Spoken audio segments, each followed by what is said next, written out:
حدیث نمبر 26 عن معاذ رضي الله عنه قال: خرجنا مع رسول الله صلى الله عليه وسلم في غزوة تبوك، فكان يصلي الظهر والعصر جميعا والمغرب والعشاء جميعا۔ صحیح مسلم حدیث نمبر 52,706۔ اسلام تسامح کا دین ہے۔ معاذ رضی اللہ تعالی عنہ کہتے ہیں، ہم غزوہ تبوک میں رسول اللہ صلی اللہ علیہ وسلم کے ساتھ نکلے تو آپ ظہر و عصر اور مغرب اور عشاء ملا کر پڑھتے تھے۔ فوائد۔ نمبر 1، اس حدیث سے معلوم ہوا کہ ظہر اور عصر اور مغرب و عشاء کے درمیان جمع تقدیم اور جمع تأخیر جائز ہے۔ نمبر 2، اسلام آسانی و تسامح اور حرج و دشواریوں کو دور کرنے والا دین ہے۔ یہی وجہ ہے کہ امت کی آسانی کو ملحوظ خاطر رکھتے ہوئے نماز کے جمع کرنے کے احکام آئے۔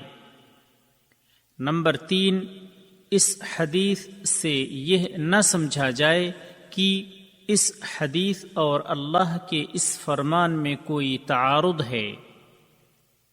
ان الصلاة كانت على المؤمنین کتابا موقوتا، یعنی یقیناً نماز مومنوں پر مقررہ وقتوں میں فرض ہے۔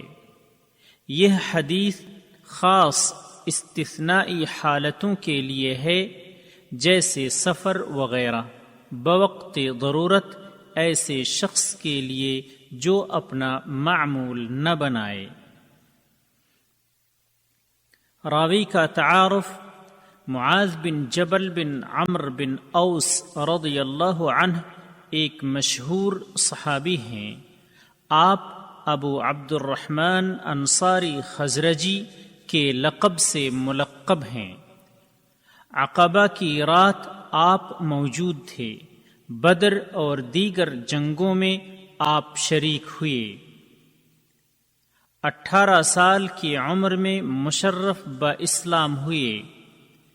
حلال و حرام کے مسائل کی صحابہ میں آپ سب سے زیادہ واقفیت رکھنے والے تھے۔ آپ سے 157 حدیثیں مروی ہیں۔ رسول اللہ صلی اللہ علیہ وسلم نے آپ کو یمن کا گورنر بنا کر بھیجا تھا، اور آپ رسول اللہ صلی اللہ علیہ وسلم کی وفات کے بعد واپس ہوئے۔ پھر آپ نے شام کے کسی شہر میں سکونت اختیار کی۔ سن 18 یا 17 ہجری میں طاعون کے سال وفات ہوئی۔ اس وقت آپ کی عمر 34 برس تھی۔